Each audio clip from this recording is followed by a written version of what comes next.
Hello बच्चों, welcome back to the channel. इस video में हम कंटिन्यू कर रहे हैं exercise 3.1 of third lesson pair of linear equations in two variables.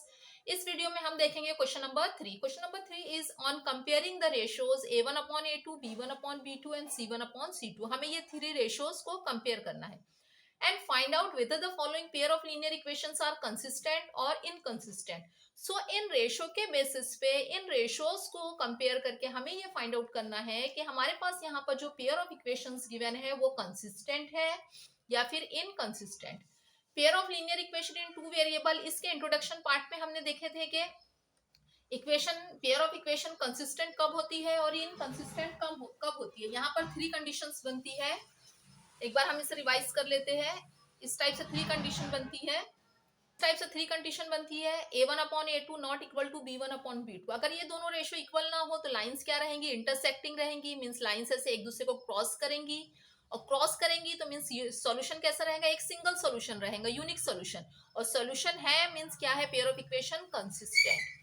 Second condition a1 upon a2, b1 upon b2, c1 upon c2। अगर तीनों भी रेशियोज इक्वल है तो लाइन इनकंसिस्टेंट लाइन कोइंसिडेंट होती है। कोइंसिडेंट मींस दोनों भी लाइंस, हमारे पास जो पेयर ऑफ इक्वेशन है दोनों की भी लाइन ग्राफ में एक के ऊपर एक फॉर्म होती है। तो यहाँ पर बहुत सारे सॉल्यूशन बनते हैं और ये सॉल्यूशन बन रहे हैं मींस क्या है, कंसिस्टेंट है।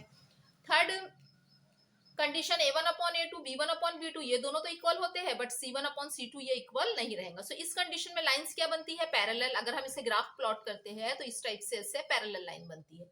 और पैरेलल लाइन है मींस उनका कोई भी कॉमन सॉल्यूशन नहीं है। सॉल्यूशन नहीं है मींस क्या है, ये कंसिस्टेंट। अगर सॉल्यूशन आ रहे हैं, चाहे यूनिक सॉल्यूशन हो या फिर मैनी सॉल्यूशन हो, दोनों भी कंडीशन में ये क्या होती है, कंसिस्टेंट। बट अगर सॉल्यूशन है ही नहीं, लाइंस पैरेलल है, तो वो होती है इनकंसिस्टेंट। तो इसी का यहाँ पर यही कंडीशन हमें यूज करके बताना है कि पेयर ऑफ इक्वेशन कंसिस्टेंट है या फिर इनकंसिस्टेंट। तो यहाँ पर पहले हमने जो हमारे पास पेयर ऑफ इक्वेशंस गिवन है इसको स्टैंडर्ड फॉर्म में कन्वर्ट कर लिए। तो ये +5 जो कांस्टेंट था ये राइट हैंड साइड में था, इसको हमने लेफ्ट हैंड साइड में ला लिया। तो यहाँ पर -5 is equal to 0।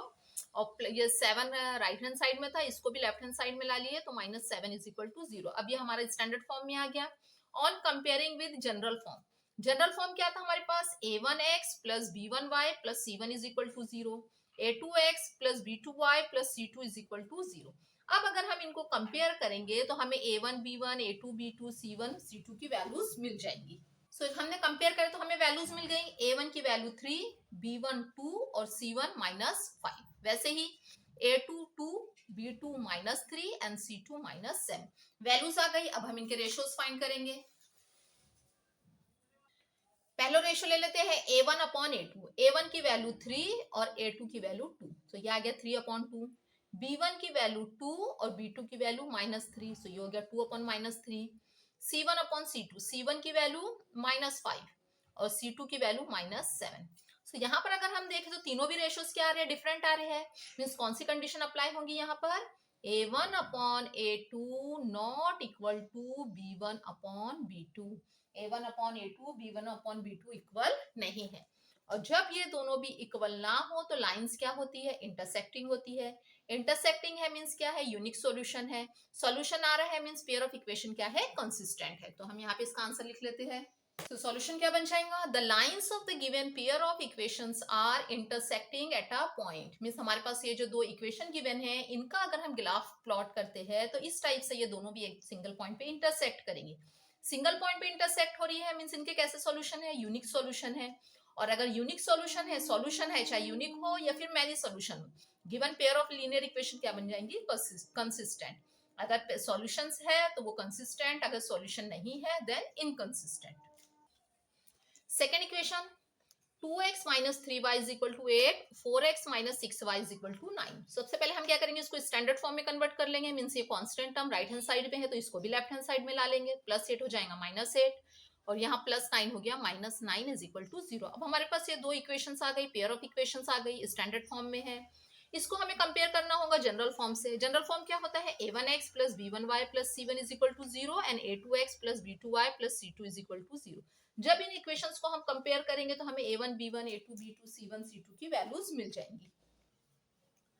So equation को कंपेयर करने पर हमें क्या मिला, a1 की वैल्यू 2 B1 की वैल्यू -3 और C1 की वैल्यू -8। वैसे ही A2 की वैल्यू 4, B2 की वैल्यू -6 एंड C2 की वैल्यू -9। अब हम इनके रेशियोज फाइंड कर लेंगे। First ratio A1 upon A2, A1 की वैल्यू 2 और A2 की वैल्यू 4, डिवाइड कर देंगे, सो ये आ जाएगा 1/2।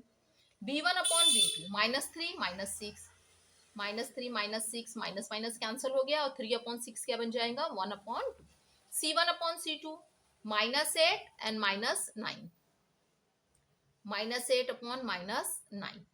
सो यहाँ पर ये माइनस माइनस कैंसिल हो जाएगा, क्या बचा हमारे पास 8/9।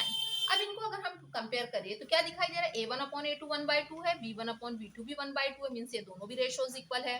But C1 upon C2 is 8/9, ये जो है वो अलग है, मीन्स 8/9। तो यहाँ पर हमारे पास कौन सी कंडीशन अप्लाई होंगी, A1 upon A2, B1 upon B2 दोनों भी इक्वल है, but C1 upon C2 equal नहीं है। इट मीन्स लाइंस जब बनेगी वो क्या रहेंगी, पैरेलल। और जब लाइंस पैरेलल हो तो उनका कोई भी कॉमन सॉल्यूशन नहीं होता, और सॉल्यूशन नहीं है मीन्स वो क्या है, इनकंसिस्टेंट। तो इसको हम यहाँ पर लिख लेते हैं, A1 अपॉन A2 इक्वल है B1 अपॉन B2 के, but not equal to C1 upon C2। So अब इसका सॉल्यूशन लिख लेते हैं कि हमारे पास जो लाइंस इनकी बनेंगी वो कैसी रहेंगी, पैरेलल लाइंस। क्या आ जाएगा, the lines of the given pair of equations are parallel to each other, means इन दोनों इक्वेशंस के जब हम ग्राफ प्लॉट करेंगे तो वो कैसे बनेंगे, पैरेलल टू ईच अदर। अगर दोनों भी पैरेलल है मींस वहां पे कोई भी कॉमन सॉल्यूशन नहीं होगा, और अगर सॉल्यूशन नहीं है मींस ये क्या बन जाएगा, इनकंसिस्टेंट। मींस हमारे पास जो सिस्टम गिवन है पेयर ऑफ इक्वेशन का वो क्या है, inconsistent. Let's see the third pair of equation.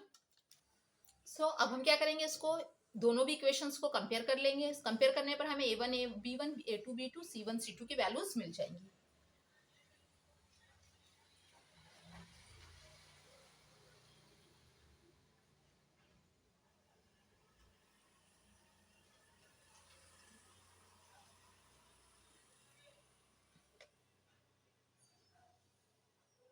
सो हमें यहाँ पे वैल्यूज मिल गई, A1 की वैल्यू 3/2, B1 की वैल्यू 5/3 और C1 की वैल्यू -7।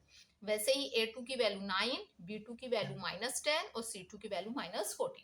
अब इनके रेशियोज फाइंड कर लेंगे। फाइंड कर लेते A1 अपॉन A2, A1 की वैल्यू 3/2 और A2 की वैल्यू 9। तो क्या बन गया ये 3/2 इंटू 9, ये 3 3 से 9 कैंसिल हो गया और ये 2 3 से 6 मीन्स आ गया 1/6। B1 अपॉन B2, B1 की वैल्यू 5/3 और B2 की वैल्यू -10, माइनस साइन ऊपर लेके चले जाते हैं और ये हो गया 5/3 इंटू 10, 5 2 जा 10 कैंसिल हो गया, ये 3 2 जा 6, सो -1/6। C1 की वैल्यू -7 और C2 की वैल्यू -14, माइनस माइनस कैंसिल हो जाएगा और 7 2 जा 14 मीन्स 1/2। अब इनको अगर हम देखें तो क्या आ रहा है, A1 upon A2 1/6, B1 upon B2 -1/6 और C1 अपॉन C2 क्या आ रहा है 1/2, मीन्स तीनों भी इक्वल नहीं है, तीनों भी रेशियोज डिफरेंट है। सो अगर A1 अपॉन A2 और B1 अपॉन B2 इक्वल ना हो तो लाइंस क्या रहेंगी, इंटरसेक्टिंग। इसको लिख लेते हैं, हमारे पास A1 upon A2 not equal to B1 upon B2, so lines क्या बन जाएंगी, intersecting lines, means unique solution है, और अगर सॉल्यूशन पॉसिबल है तो वो क्या हो जाएंगी, कंसिस्टेंट। आंसर लिख लेते हैं। सो आंसर क्या हो जाएगा यहाँ पर, the lines of the given pair of linear equations are intersecting at a point, means ये जो दो इक्वेशंस गिवन है इनके अगर हम ग्राफ प्लॉट करते हैं तो वो एक दूसरे को क्या करेंगी, इंटरसेक्टिंग करेंगे। इंटरसेक्ट करेंगे मींस एक सिंगल सोल्यूशन पॉसिबल है, और एक सोल्यूशन पॉसिबल है solution means pair of linear equation क्या हो जाएंगी, consistent. Next pair of equations 5x - 3y = 11 and -10x + 6y = -22। यहाँ पर देखिए कांस्टेंट टर्म यहाँ देखिए constant term right hand side में है तो इसको हम लेफ्ट हैंड साइड में कर लेंगे। +11 हो गया -11 = 0 और -22 हो गया +22 = 0। अब ये स्टैंडर्ड फॉर्म में आ गया तो इसको हम कंपेयर कर लेंगे इस जनरल फॉर्म से। या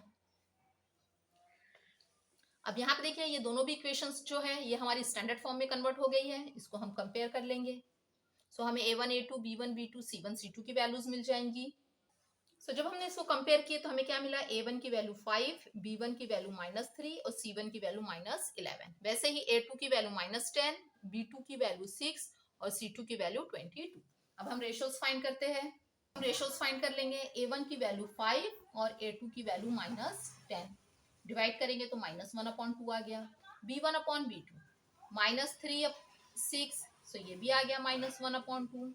c1/c2 क्या हो गया -11 और c2 की वैल्यू 22, तो ये भी क्या आ गया -1/2।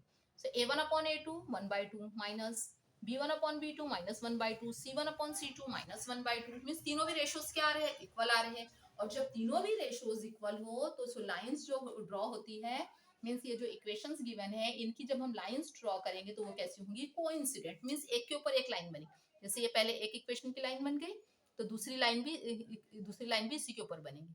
मीन्स दोनों लाइन एक के ऊपर एक रहती है। और इस कंडीशन में जो सॉल्यूशंस होते हैं वो होते हैं infinite solutions, means many solution.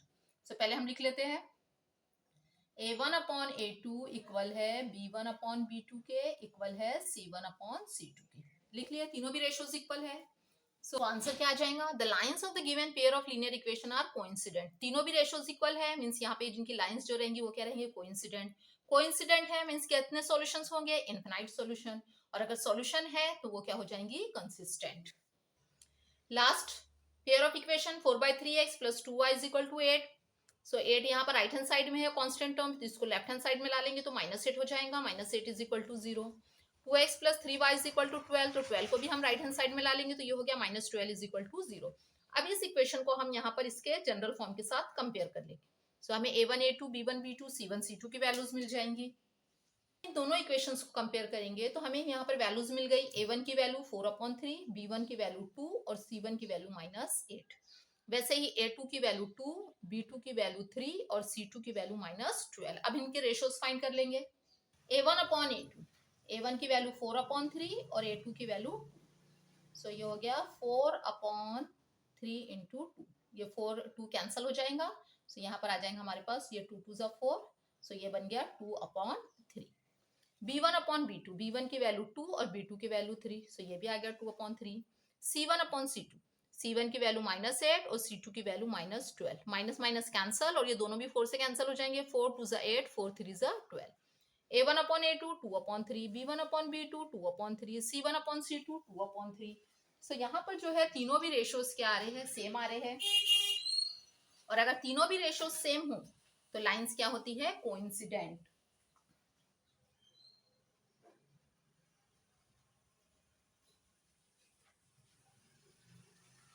सो यहाँ पे लिख लिया हमने, तीनों भी रेशियोज इक्वल है। अब अगर तीनों भी रेशियोज इक्वल है तो इन इक्वेशंस की जब हम ग्राफ प्लॉट करेंगे तो लाइंस क्या रहेंगी, कोइंसिडेंट। मींस दोनों की भी लाइन एक के ऊपर एक फॉर्म होगी। लाइन कोइंसिडेंट है मींस इनफिनाइट सॉल्यूशन है, और सॉल्यूशन अगर पॉसिबल है तो वो क्या हो जाएगा, कंसिस्टेंट। लिख लेते हैं आंसर। तो यहाँ पे आंसर क्या हो गया, lines of the given pair of linear equation are coincident. तीनों भी रेशियोज इक्वल है तो ये क्या हो गया, कोइंसिडेंट। कोइंसिडेंट है मींस इनफिनाइट सॉल्यूशन है, और सॉल्यूशन अगर है तो वो क्या हो जाएंगी, कंसिस्टेंट। सो यहाँ पे हमारा थर्ड क्वेश्चन कंप्लीट हुआ। नेक्स्ट वीडियो में हम इसके आगे के क्वेश्चंस कवर करेंगे। आई होप आपको वीडियो पसंद आया हो। ऐसे ही और वीडियोस के लिए चैनल को सब्सक्राइब करें, लाइक शेयर और कमेंट्स करना ना भूलें।